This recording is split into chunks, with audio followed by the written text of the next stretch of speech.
الحمد لله نحمده ونستعينه ونستغفره ونؤمن به ونتوكل عليه ونعوذ بالله من شرور أنفسنا ومن سيئات أعمالنا من يهده الله فلا مضل له ومن يضلله فلا هادي له ونشهد أن لا إله إلا الله وحده لا شريك له ونشهد أن محمدًا عبده ورسوله أما بعد فإن خير الحديث كتاب الله وخير الهدي هدي محمد صلى الله عليه وسلم وشر الأمور محدثاتها وكل محدثة بدعة وكل بدعة ضلالة وكل ضلالة في النار يا أيها الذين آمنوا اتقوا الله حق تقاته ولا تموتن إلا وأنتم مسلمون يا أيها الناس اتقوا ربكم الذي خلقكم من نفس واحدة وخلق منها زوجها وبث منهما رجالا كثيرا ونساء واتقوا الله الذي تساءلون به والأرحام إن الله كان عليكم رقيبا يا أيها الذين آمنوا اتقوا الله وقولوا قولا سديدا يصلح لكم أعمالكم ويغفر لكم ذنوبكم ومن يطع الله ورسوله فقد فاز فوزا عظيما أعوذ بالله السميع العليم من الشيطان الرجيم بسم الله الرحمن الرحيم هو الذي خلقكم من نفس واحدة وجعل منها زوجها ليسكن إليها فلما تغشاها حملت حملا خفيفا فمرت به فلما أثقلت دعوا الله ربهما لئن آتيتنا صالحا لنكونن من الشاكرين اللهم صل على محمد وعلى آل محمد كما صليت على إبراهيم وعلى آل إبراهيم إنك حميد مجيد اللهم بارك على محمد وعلى آل محمد كما باركت على إبراهيم وعلى آل إبراهيم إنك حميد مجيد رب اشرح لي صدري ويسر لي أمري واحلل عقدة من لساني يفقهوا قولي رب زدني علما اللهم انفعنا بما علمتنا وعلمنا ما ينفعنا وزدنا علما سبحانك لا علم لنا إلا ما علمتنا إنك أنت العليم الحكيم۔ ہر قسم کی حمد و ثنا اللہ جل جلالہ کے لیے، بے شمار بے حد و حساب درود و سلام ہوں امام الانبیاء، امام الہدیٰ، امام الاولین والآخرین، شفیع المذنبین، رحمۃ للعالمین، جناب محمد الرسول اللہ صلی اللہ علیہ وآلہ وصحبہ وسلم کی ذات گرامی پر۔ سورہ اعراف کی آیت نمبر 199 میں نے آپ کے سامنے تلاوت کی ہے۔ اللہ تعالیٰ اس آیت مبارکہ میں ارشاد فرما رہا ہے کہ وہی اللہ ہے، وہی ذات ہے، وہی معبود ہے جس نے تمہیں ایک جان یعنی صرف آدم علیہ السلام سے پیدا کیا۔ اس آدم علیہ السلام سے ہم سب کی تخلیق ہوئی، ان میں سے ان کی بیوی، پھر وہاں سے سلسلہ چلا یہاں تک کہ کائنات کا آخری انسان بھی جو پیدا ہوگا یہ آدم علیہ السلام کی اولاد کہلائے گا۔ یعنی ایک دفعہ جتنی اولاد پیدا ہونی ہے قیامت تک یہ سب کی روحیں پیدا ہو چکی ہیں۔ وَإِذَا أَخَذَ رَبُّكَ مِن بَنِي آدَمَ مِن ظُهُورِهِمْ ذُرِّيَّتَهُمْ وَأَشْهَدَهُمْ عَلَىٰ أَنفُسِهِمْ۔ اللہ فرماتا ہے نا قرآن کریم کے اندر اسی صورت میں پیچھے چل کے 2 رکوع پہلے کہ اس رب کے متعلق تمہارا کیا خیال ہے جس نے آدم علیہ السلام سے اس کی ساری اولاد کو پشتوں سے پیدا کر کے ان سے فرمایا کہ میں تمہارا رب ہوں یا نہیں۔ تو کائنات کا آنے والا آخری انسان بھی بھلے کسی بھی ماں باپ کے نطفے سے پیدا ہوں لیکن وہ اولاد آدم ہی کہلائیں گے، اس سے انکار نہیں ہوگا۔ اللہ تعالیٰ ارشاد فرماتا ہے وہ اللہ جس نے تمہیں ایک جان سے پیدا کیا، پھر اس سے اس کی بیوی پیدا کی تاکہ وہ مرد اس عورت سے سکون حاصل کر سکے۔ فرمایا جب یہ اس سے سکون حاصل کرتا ہے، یہ دونوں ایک دوسرے کو ڈھانپ لیتے ہیں تو اللہ رب العالمین عورت کے پیٹ کو بھاری کر دیتا ہے۔ وہ اس ہلکے پیٹ کو لے کے چلتی ہے یہاں تک کہ وہ پیٹ بڑھ جاتا ہے، وزنی ہو جاتا ہے، مانا بچہ اپنی پیدائش کے قریب پہنچ جاتا ہے۔ فلما اسقلت دعوا اللہ، جب یہ پیٹ بھاری ہو جاتا ہے، عورت اپنے بچے کو جنم دینے والی ہو جاتی ہے، اس وقت یہ دونوں اللہ سے دعا کرتے ہیں، باپ بھی اور ماں بھی۔ دعوا اللہ ربہما لئن آتیتنا صالحا، دونوں اللہ سے دعا کرتے ہیں کہ اے اللہ اگر تو نے ہمیں نیک اولاد عطا فرمائی، اگر تو ہمیں نیک اولاد عطا فرمائے گا، لنکونن من الشاکرین، تو ہم تیرا شکر ادا کرنے والوں میں سے ہو جائیں گے۔ اللہ فرماتا ہے کہ جب ہم ان کو نیک اولاد عطا فرما دیتے ہیں، اگلی آیت 190 میں، فلما آتاہما صالحا، جب ہم انہیں نیک صالح اولاد عطا فرما دیتے ہیں، جعل لہ شرکاء، پھر یہ دونوں ماں باپ یہ ہمارے ساتھ اس اولاد کے پیدا ہونے میں لوگوں کو شریک ٹھہرانا شروع کر دیتے، یعنی پھر وہ یہ نہیں کہتے کہ یہ ہمیں اللہ نے عطا فرمایا ہے، پھر وہ لوگوں کو اس میں انوالو کرنا شروع کر دیتے ہیں۔ آج یہ معاملہ بہت عام ہے، بہت دور تک پھیلا ہوا ہے، آپ سوچ بھی نہیں سکتے۔ میں کئی ایک جمعات میں اس بات کا تذکرہ کر چکا ہوں، بہرحال ہمارا یہ موضوع نہیں ہے، اس پر ہم پہلے کئی مرتبہ گفتگو کر چکے ہیں۔ آج کا جو موضوع ہے وہ اس آیت کا جو ابتدائی حصہ ہے کہ اللہ نے مرد اور عورت سے انسان کو تخلیق کیا، تو یہ تبھی ممکن ہے جب ان دونوں کا آپس میں ملاپ ہو، اور ملاپ بھی حلال طریقے سے ہو۔ حرام سے طریقے سے ملاپ ہوگا تو اولاد وہ بھی پیدا ہوگی، لیکن وہ نطفہ حرام کہلائے گا۔ تو گویا کہ دو عورت اور مرد کا آپس میں ملنا حلال طریقے سے یہ میاں بیوی کہلاتا ہے، اور میاں بیوی کے ایک دوسرے کے اوپر کیا حقوق ہیں اس پر مختصر بات ہوگی انشاءاللہ۔ نبی علیہ الصلوۃ والسلام سے پوچھا گیا، اللہ کے رسول صلی اللہ علیہ وسلم یہ بتائیے کہ شوہر کا اپنی بیوی پر کیا حق ہے اور بیوی کا اپنے شوہر پر کیا حق ہے؟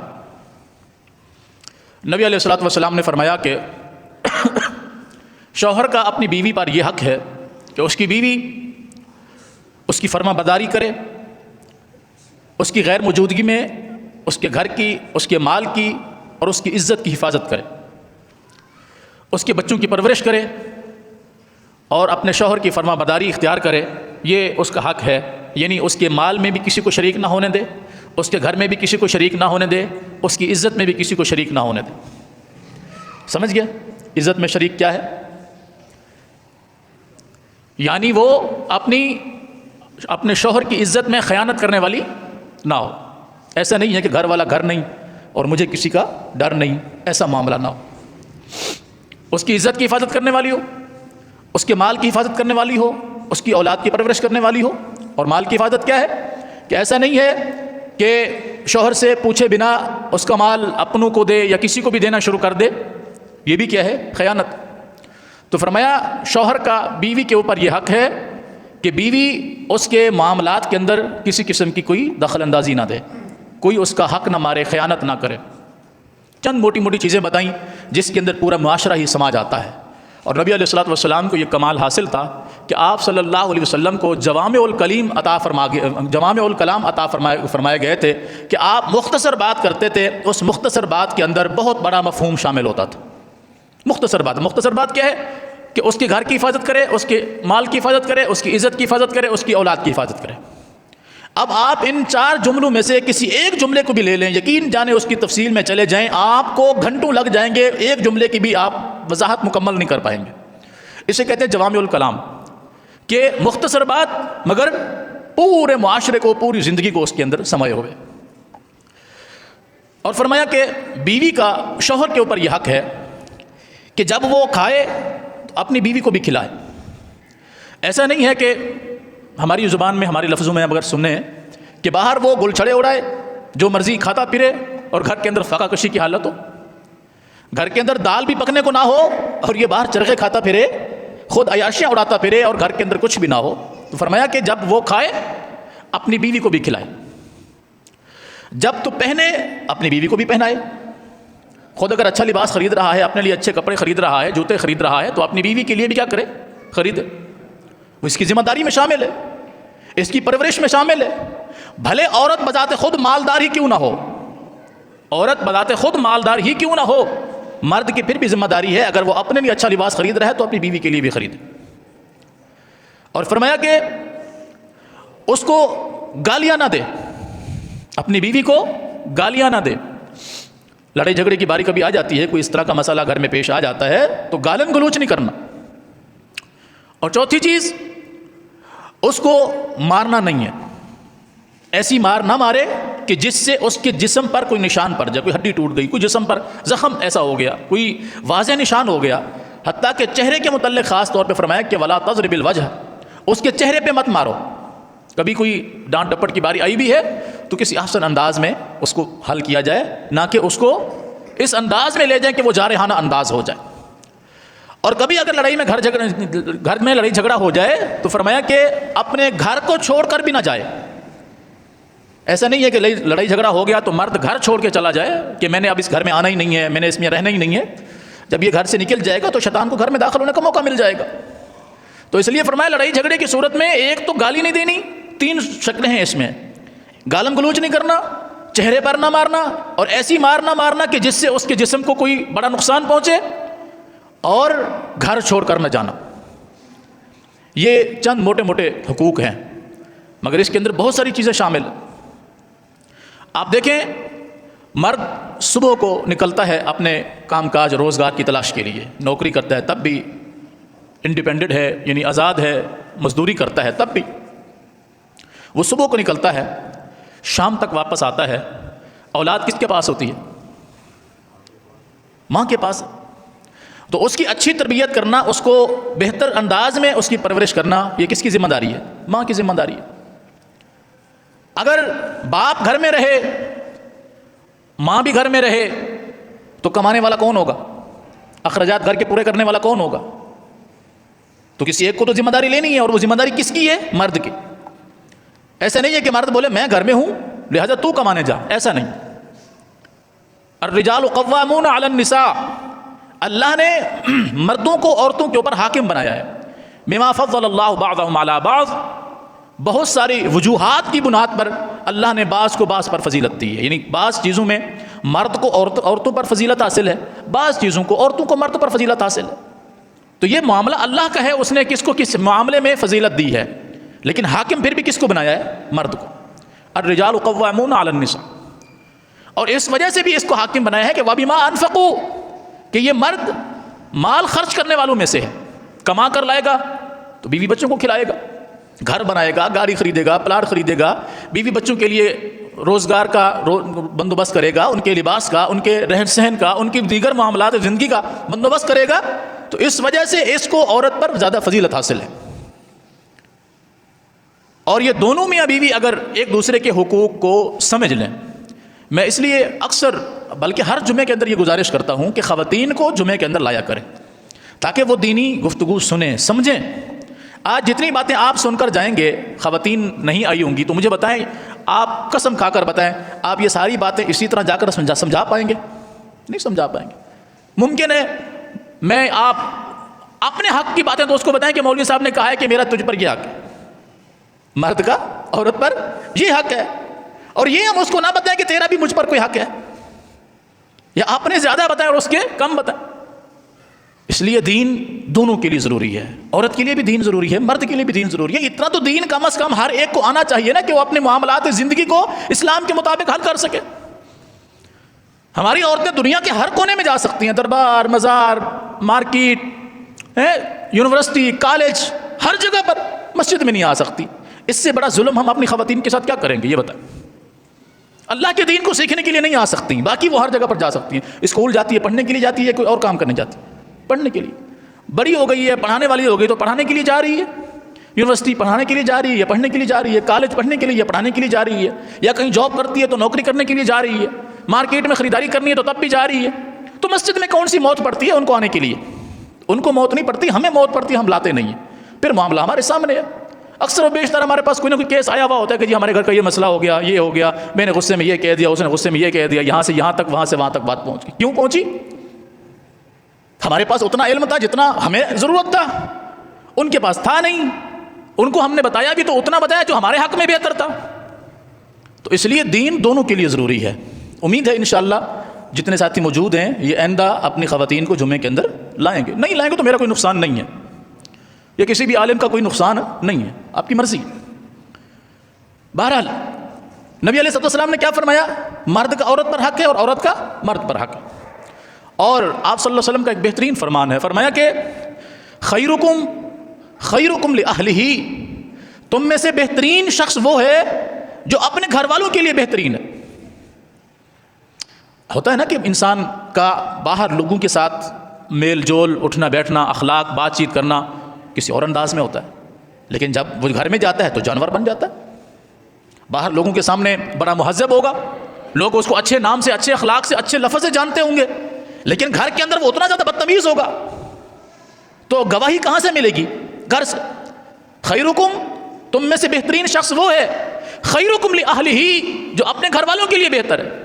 جو دنیا کے سامنے بہتر ہے اپنے گھر والوں کے لیے بہتر نہیں ہے۔ نبی علیہ الصلوۃ والسلام نے اس کو بہتر نہیں کہا۔ بہترین شخص وہ ہے جو اپنے گھر والوں کے لیے بہترین ہو۔ اور پھر فرمایا وَأَنَا خَيْرُكُمْ لِأَهْلِي، اور میں تم سب میں سب سے بہتر ہوں اپنے گھر والوں کے لیے۔ تبھی تو آپ دیکھیں نا کہ جتنے بھی مسائل ہیں جن کا تعلق میاں بیوی کے ساتھ ہو، یا گھریلو معاملات زندگی کے ساتھ ہو، یا حسن اخلاق کے ساتھ ہو، تو ان کا ثبوت کہاں سے ملتا ہے؟ گواہی کہاں سے ملتی ہے؟ گھر سے۔ مثال کے طور پر صحیح بخاری کی وہ حدیث دیکھیں جو وحی کے نزول کی سب سے پہلی حدیث۔ نبی علیہ الصلوۃ والسلام جب غار حرا سے واپس آئے اور جبرائیل کے ساتھ ایک مکالمہ ہوا، بڑی لمبی بات ہے، آپ ڈرے ہوئے، خوف کھائے ہوئے جب گھر میں داخل ہوئے اور فرمایا کہ زملونی دثرونی زملونی دثرونی، خدیجہ مجھ پر چادر اوڑھو، مجھ پر کمبل اوڑھو، انی خشیت علی نفسی، مجھے اپنی جان کے ختم ہونے کا خوف ہے۔ یعنی اس قدر آپ صلی اللہ علیہ وسلم گھبرا گئے۔ پہلی مرتبہ جبرائیل کو اس کی اصلی حالت میں دیکھا تھا، اور پھر جبرائیل علیہ السلام نے نبی علیہ السلام کو جب ڈال کے اتنا زیادہ جو ہے آپ کو کسا ٹائٹ کیا کہ نبی علیہ السلام فرماتے ہیں میں نے جبرائیل کے سینے کی ٹھنڈک اپنے سینے میں محسوس کی۔ تو آپ کسی کو ملیں اور تھوڑا سا اس کو دبا دیں تو اس کی حالت غیر ہونا شروع ہو جاتی کہ نہیں ہوتی؟ اس وجہ سے آپ کو خوف تھا۔ اب دیکھیے گھر کی خاتون کیا کہہ رہی ہے، اگر یہ گھر میں اچھا اخلاق ہے تو بیوی کے یہ الفاظ ہیں، اور اگر ہمارے جیسا اخلاق ہوتا تو کچھ اور الفاظ ہوتے۔ جیسے آپ کی یہ کیفیت دیکھی، سمجھدار خاتون ہے، پڑھی لکھی خاتون ہے، عرب کی بہترین خواتین میں آپ کا شمار ہوتا ہے، وہ کہنے لگی کلا، ہرگز ایسا نہیں ہو سکتا، واللہ، اللہ کی قسم ایسا نہیں ہو سکتا۔ مانا آپ گھبرائیں نہیں، آپ پریشان نہ ہوں، آپ غمزدہ نہ ہوں۔ کلا واللہ لا یخزیک اللہ ابدا، آپ گھبرائیں نہیں، اللہ کی قسم اللہ آپ کو ضائع نہیں ہونے دے گا۔ کیوں؟ انک لتصل الرحم، اوکے دا بٹن دباؤ بس، انک لتصل الرحم، اس وجہ سے آپ ضائع نہیں ہوں گے کہ آپ تو رشتہ داریوں کو جوڑنے والے ہیں۔ لوگ آپ سے قطع تلقی کرتے ہیں، آپ ان کو جوڑتے ہیں۔ کوئی آپ سے جھگڑا کرتا ہے، آپ اس کے ساتھ صلح کرتے ہیں۔ آپ یتیموں کی پرورش کرنے والے ہیں، آپ بیواؤں کی دیکھ بھال کرنے والے ہیں، آپ مظلوموں کی مدد کرنے والے ہیں، آپ بے قصوں کو سہارا دینے والے ہیں۔ بھلا ایسے شخص کو اللہ کیسے ضائع کرے گا؟ یہ ساری صفات کسی اچھے انسان میں ہوتی ہیں یا کسی برے انسان؟ تعلق داری کو جوڑ کے رکھنا، یتیموں کی پرورش کرنا، بیواؤں کی مدد کرنا، غریبوں مسکینوں کے ساتھ ہمدردی کرنا، یہ اچھے انسان کی علامت ہے یا برے انسان کی؟ یہ گواہی کہاں سے مل رہی ہے؟ گھر سے۔ اور میں نے پہلے گزارش کی کہ انسان بظاہر جتنا مرضی اچھا کیوں نہ ہو، لوگوں کے ساتھ اس کا اٹھنا بیٹھنا چلنا پھرنا، لوگ اس کو جس طرح سے بھی جانتے ہوں، لیکن اس کا اصل کریکٹر اس کے گھر والے جانتے ہیں۔ یہ کیسا ہے، اس کا اٹھنا کیسا ہے، اس کا بیٹھنا کیسا ہے، اس کا لوگوں کے ساتھ گفتگو کرنا کیسا ہے، گھر میں بچوں کے ساتھ بیوی کے ساتھ اس کا اٹھنا بیٹھنا کیسا ہے، رویہ کیسا ہے اس کا۔ یہ گواہی کہاں سے ملتی ہے؟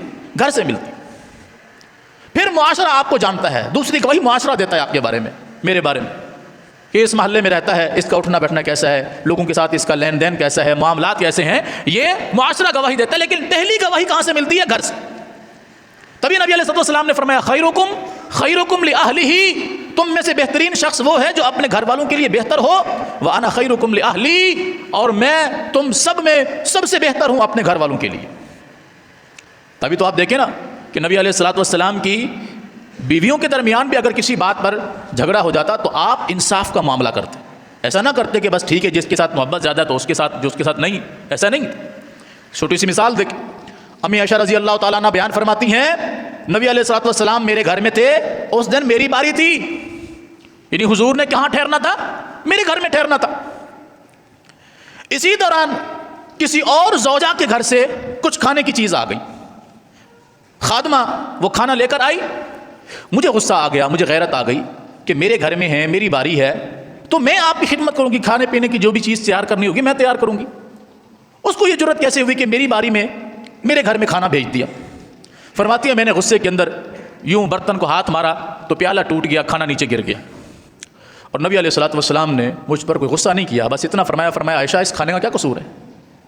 اس کھانے کا کیا قصور ہے؟ برتن لیا، وہ جو کھانا زمین پہ گر گیا تھا اس کو نبی علیہ الصلوۃ والسلام نے اٹھا کر برتن میں ڈالا اور فرمایا تمہاری سزا یہ ہے کہ تم اس برتن کے بدلے میں اس کو برتن دو گی، اس کا برتن تم نے توڑا، اب تم دوسرا برتن اس کو دو۔ اما عائشہ رضی اللہ تعالیٰ عنہ بیان فرماتی ہے میں نے وہ برتن رسول اللہ صلی اللہ علیہ وسلم کی دوسری زوجہ کے گھر میں اس خاتمہ کے ہاتھ بھجوا دیا۔ نبی علیہ الصلوۃ والسلام نے اس برتن کو چاندی کی تاروں کے ساتھ باندھا، اس کو جوڑا، وہ برتن میرے پاس میرے مرنے تک میرے پاس موجود رہا، یعنی لمبے عرصے تک اما عائشہ نے اس برتن کو سنبھال کے رکھا کہ میں نے اس برتن کو توڑا تھا، اور نبی علیہ الصلوۃ والسلام نے اس پر کوئی غصہ نہیں فرمایا، بس اتنا فرمایا عائشہ بھلا کھانے کا کیا قصور تھا؟ یعنی اس نے بھیج بھی دی ہے تو کوئی حرج تھوڑی ہے، غصہ نہیں کیا، کوئی گالم گلوچ نہیں کی۔ ہمارے ہاں تو معاملہ اس طرح کا ہے نا، اللہ کا لاکھ لاکھ شکر ہے۔ یہ جب میں یہ جملے کہتا ہوں تو اس کو سنا کریں، یہ کہنے کا مقصد کیا ہوتا ہے؟ ہمارے ہاں تو اللہ کا لاکھ لاکھ شکر ہے، ہماری بہن گھر میں آ جائے تو اول تو ہم سیدھے منہ بات نہیں کریں گے، دوسرا ہماری بیوی اس کی ماں بے نیک کر دے گی، اور اگر ہم بہن بھائیوں کی محبت آپس میں زیادہ ہے تو پھر بیوی کی ایسی کی تیسی ہم کر دیں گے، تیری یہ جرت، تو ایسی فلانی ڈھینگنی ڈمکانی، جب تک اس کو 2 4 10 خاندان کی گالیاں بڑی بڑی نہیں بکیں گے ہمارا غصہ ٹھنڈا نہیں ہوتا۔ اور آج کل تو بڑا بہترین ماحول ہے کہ گالی کی ابتدا بھی ماں سے ہوتی ہے، بہن سے ہوتی ہے، کیا خیال؟ یعنی جب بھی منہ سے بکیں گے غلاظت ہی نکلے گی، اچھی بات نہیں نکلے گی زبان سے، کیا خیال ہے؟ اگر آگے سے بیوی بھی 2 4 سنا دے، مزہ آ گیا کہ نہیں آ گیا؟ پھر کیا عزت رہے گی باقی؟ بتائیں۔ تبھی نبی علیہ السلام نے فرمایا کہ گالی نہیں دینا۔ پھر مرد کہتا ہے اچھا میں تو شوہر تھا، میرا تو حق تھا گالی دینے کا، تیرے باپ کا دین ہے تجھے، تیرے گالی دینے کا تجھے حق حاصل تھا کہ تو مرد ہے، تو گالی دے سکتا ہے، تیرے ابے کا بنایا ہوا دین ہے، بیوی تجھے کچھ نہیں کہہ سکتی، تو نے گالی کیوں دی؟ شریعت نے تو تمہیں بھی گالی دینے سے منع کیا تھا۔ کہتا نہیں میں مرد ہوں، میرا معاشرے میں ایک سٹیٹس ہے، میں جو چاہوں کر سکتا ہوں، میں حاکم ہوں گھر کا۔ بھائی حاکم ہو تو حاکم کی کچھ ذمہ داریاں بھی ہوتی ہیں، شریعت نے کچھ ذمہ داریاں بھی رکھی ہیں حاکم کے اوپر، ایسا نہیں چھوڑ دیا کہ تو حاکم ہے تو جو مرضی قید کرتا پھر بس تو حاکم، نہیں، اس پر کچھ ذمہ داریاں رکھی ہیں، کچھ احساس رکھا ہے اس کے لیے، اور ایک دوسرے کے لیے کچھ احساس رکھا ہے۔ اور تبھی لیسکن الیہا، دوسرے ایک دوسرے سے سکون تبھی ممکن ہے جب یہ ایک دوسرے کا احساس کرنے والے ہوں گے۔ اگر یہ ایک دوسرے کا احساس کرنے والے نہیں ہوں گے تو سکون بھی حاصل نہیں کر سکتے۔ پھر اولاد دیکھتی ہے اماں ابا آپس میں لڑ رہے ہیں تو وہ دیکھتے ہیں کہ کس کا پلہ بھاری ہے۔ اگر باپ کا پلہ بھاری ہے، آپ نوٹ کر کے دیکھ لیں، باپ کا پلہ بھاری ہے، آپ گھر میں اپنی بیوی کو دبا کر رکھتے ہیں، آپ کا پلہ بھاری ہے، تو اولاد آپ کی سائڈ لے گی، ماں کی نافرمان بنے گی، اس کو پتہ ہے میری ماں کو میرا باپ نہیں پوچھتا تو میں کیا پوچھوں۔ اور اگر گھر میں عورت کا پلہ بھاری ہے، اولاد باپ کو نہیں پوچھے گی، وہ جب بھی آئے گا آگے بیٹھ جائے گا، خود ہی پانی بھرے گا، خود ہی پیے گا، خود ہی مطلب جو ہے نا اپنے کام کاج کرے گا، کھانا خود گرم کرے گا، دیگر معاملات۔ کیوں؟ یہ پلہ عورت کا بھاری ہے۔ اور یہ ایسا کیوں ہوتا ہے؟ دونوں کی جب انڈرسٹینڈنگ اچھے انداز میں نہ ہو، وہ اس پر اپنا احسان جتائے، میں کما کر لاتا ہوں، میں یہ کرتا ہوں، میں وہ کرتا ہوں، سارا کچھ میں کرتا ہوں، تم کیا کرتی ہو؟ اور وہ کہے کہ جی میں نوکری کرتی ہوں، میں کما کر لاتی ہوں، میرے باپ کا بزنس ہے، میرے باپ نے مجھے یہ دیا، میرے بھائی نے مجھے یہ دیا، تم کیا کما کر لاتے ہو؟ ان دونوں کے معاملات میں اولاد بہتر سمجھے گی؟ کچھ کبھی بھی نہیں سمجھے گی۔ اس لیے نبی علیہ السلام نے کیا فرمایا کہ تم میں سے بہتر وہ ہے جو اپنے گھر والوں کے لیے بہتر ہو، اور یہ تبھی ممکن ہو سکتا ہے جب ہمارے اندر تھوڑا بہت شعور ہو، عقل ہو، دین کے حوالے سے ہمیں کچھ معلومات ہوں۔ اپنی مرضی کے مطابق جیسے ہم جیے جا رہے ہیں، جیے جاتے رہیں تو کوئی اسلام کو تھوڑی فرق پڑنے والا ہے، یا اللہ اور اس کے رسول کو تھوڑی فرق پڑے گا اس چیز سے۔ نقصان تو میرا اور آپ کا ہے، نقصان تو ہمارے معاشرے کا ہے، بگاڑ ہمارے معاشرے کے اندر آئے گا۔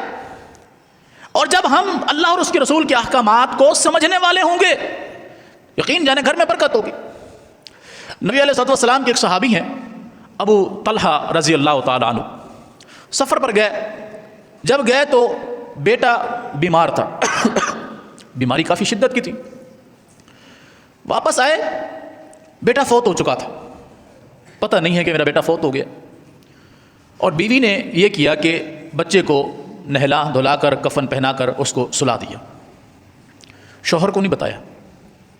نبی علیہ الصلوۃ والسلام کے صحابی نے جب شام کو واپس آئے تو پوچھا کہ وہ بیٹا کیسا ہے؟ تو کہنے لگی ہاں وہ آرام میں ہے۔ بھلا موت سے بہتر آرام کون سا ہو سکتا ہے؟ کہنے لگی وہ آرام میں ہے، اس کو کھانا پیش کیا، کوئی چہرے کے اوپر غم نہیں ہے، آثار نہیں ہے، بیٹا فوت ہو چکا ہے۔ بھلا اس وقت ماں کی کیفیت کیا ہوگی؟ اس وقت ماں کی کیفیت کیا ہوگی کہ اس کا لخت جگر اس کے ہاتھوں میں دم توڑ جائے، خود اس کو غسل دے، خود اس کو کفن پہنائے، اس وقت ایک ماں پر کیا گزرتی ہوگی؟ یقین جانے اس نے اپنے دل پر ایسا پتھر رکھا، اپنے شوہر کو ایک بال برابر بھی محسوس نہیں ہونے دیا کہ بیٹا فوت ہو چکا ہے۔ اس کو کھانا پیش کیا، اس کے لیے تیار ہوئی، رات کو اس کی حاجت پوری کی۔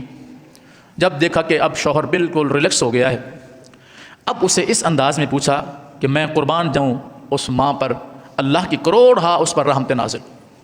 کہنے لگی یہ بتاؤ اگر کوئی تمہیں امانتاً کوئی شے دے،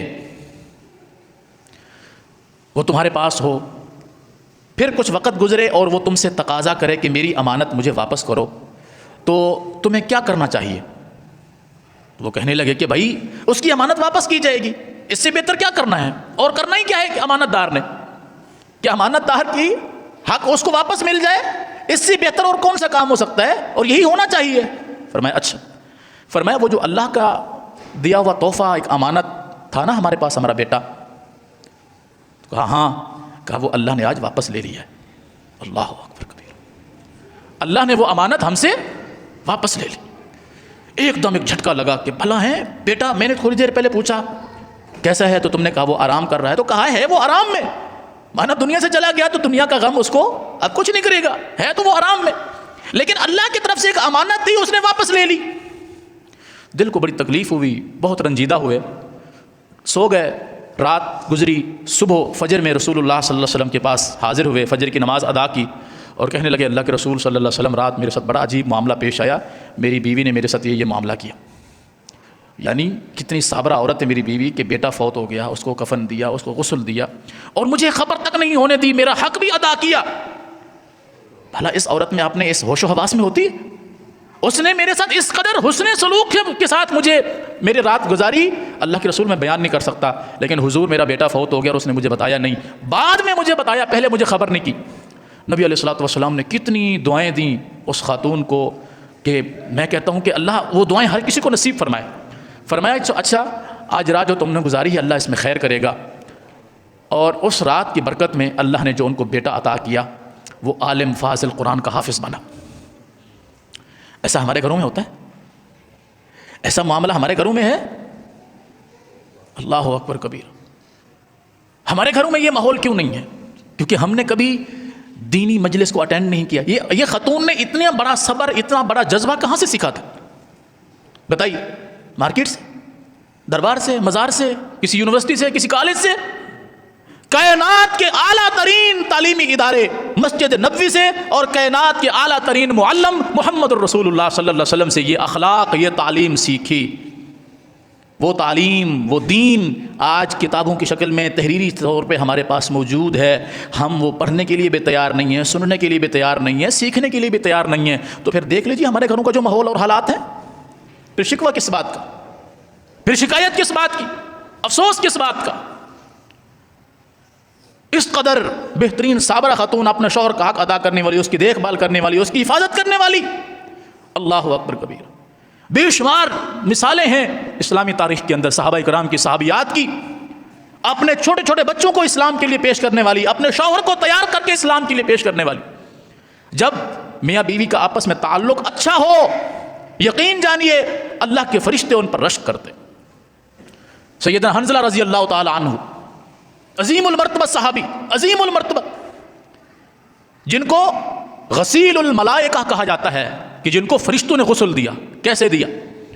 شادی ہوئی، پہلی رات ہے، بیوی سے ملاقات کی، ابھی صبح کا غسل نہیں کیا تھا کہ اعلان سنا، نبی علیہ الصلوۃ والسلام نے جہاد کے لیے اعلان فرما دیا ہے. ویسے ہی اٹھے، چلتے چلتے ہی اپنے کپڑے پہنے اور بیوی سے کہا الوداع. وہ کہنے لگی کہ غسل تو کر کے جاؤ. کہنے لگے اگر اتنی دیر مجھے لگ گئی تو کہیں قافلہ نہ نکل جائے. گئے رسول اللہ صلی اللہ علیہ وسلم کے ساتھ جہاد میں شریک ہو گئے، کفار کے ساتھ جنگ کرتے کرتے شہید ہو گئے. شہید ہو گئے. نبی علیہ الصلوۃ والسلام نے اس کی بیوی کو دیکھا، وہ دوڑتی ہوئی آ رہی ہے. آپ نے محسوس کیا کہ مطلب پہلی رات کی دلہن ہے تو غمگین ہوگی، پریشان ہوگی، اس وجہ سے آ رہی ہے. آپ نے اسے تسلی دی، حوصلہ دیا.